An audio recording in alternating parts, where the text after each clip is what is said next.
4th of July, 1935. Srimad Bhagavad Gita. Talk number 58. Mr. Ranganathan, ICS.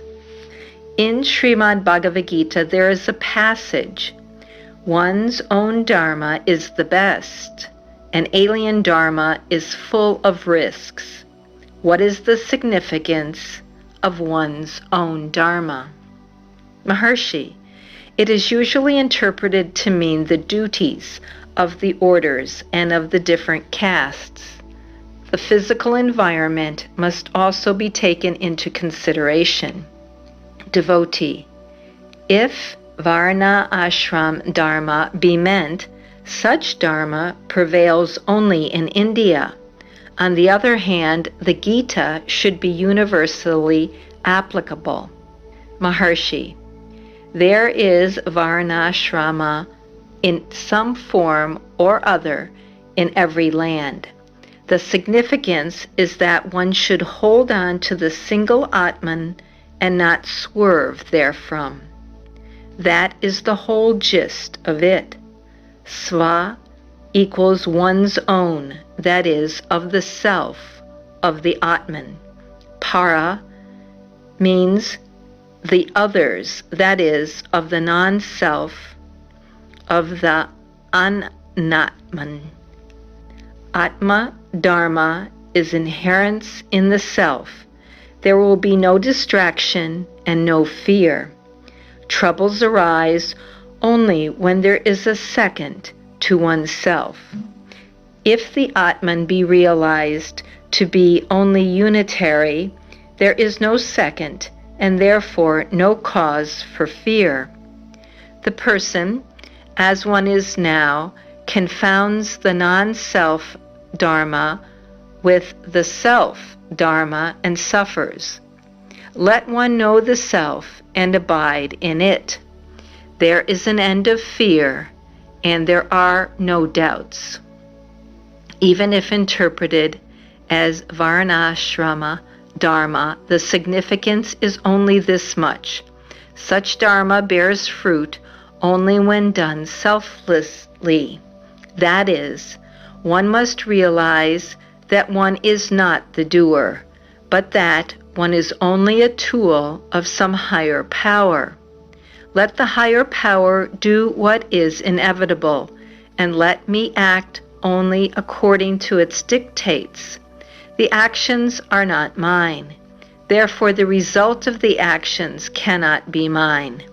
If one thinks and acts so, where is the trouble?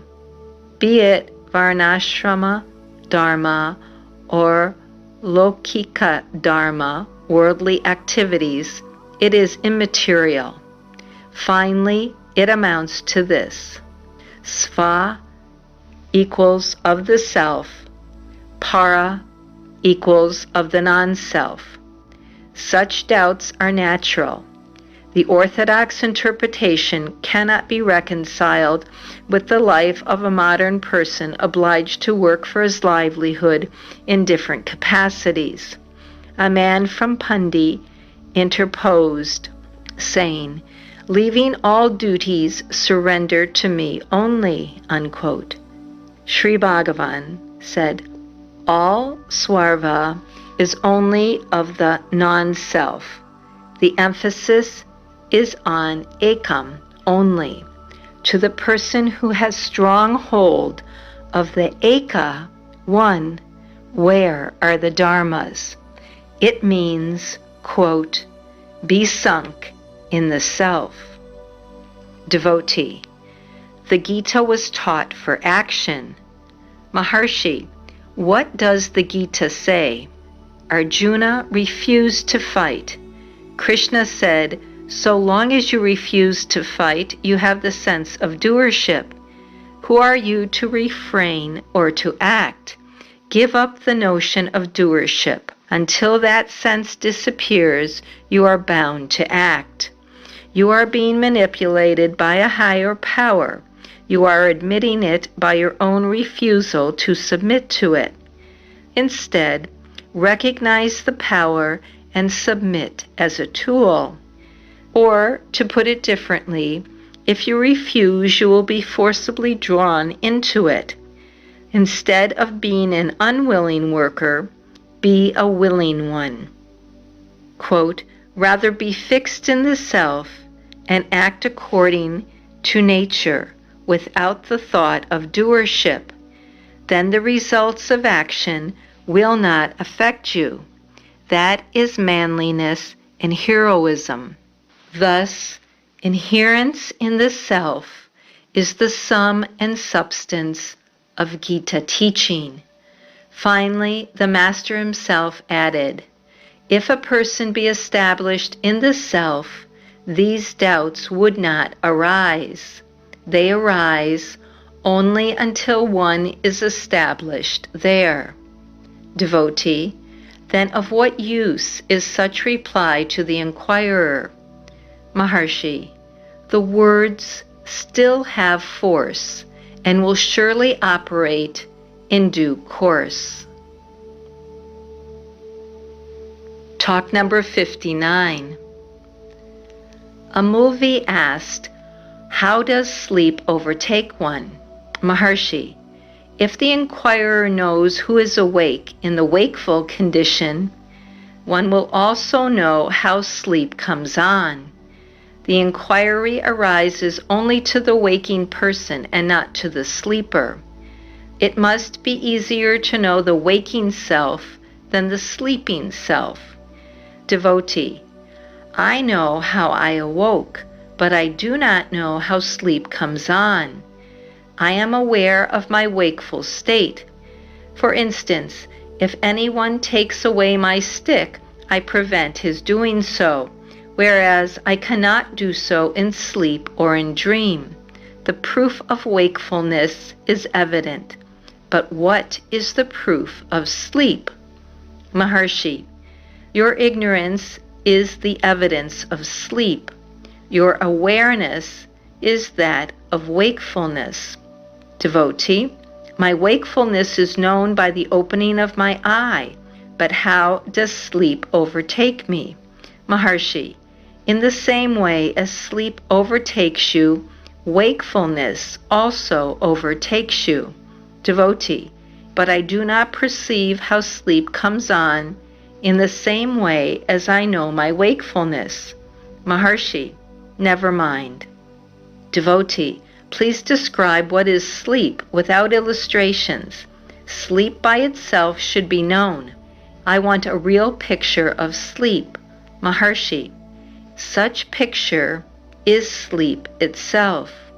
Devotee, is it better to reach salvation being married or being a hermit? Maharshi, whatever you think better. Devotee, Vishwamitra had no fall when in the married state, whereas he had a fall in his hermit life. Does it not apply to others also? Maharshi, Vishwamitra was as pure in the hermit life as when he was married. There was no difference. He was as contaminated when married as when he was a hermit. Devotee, was he a rishi? Maharshi, when contaminated, he was not a rishi. Devotee, can he become a rishi even afterwards?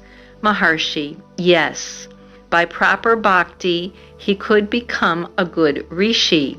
Repentance and prayer will set him right. Devotee, with all your penance for so many years, what have you got?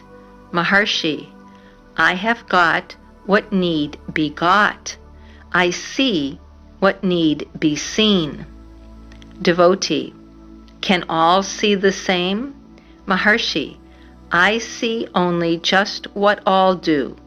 It is immanent in all. Devotee, is this the way for seeing it? Maharshi, method may be anything. From whatever directions the pilgrims may foregather, they must enter the Kaaba only by one route, or all gather only to enter the Kaaba. Devotee, please tell me to Upadesha's instructions on the way to salvation as known by you. Maharshi, what Upadesha do I know? Everything is Upadesha. Worship of God is the only Upadesha.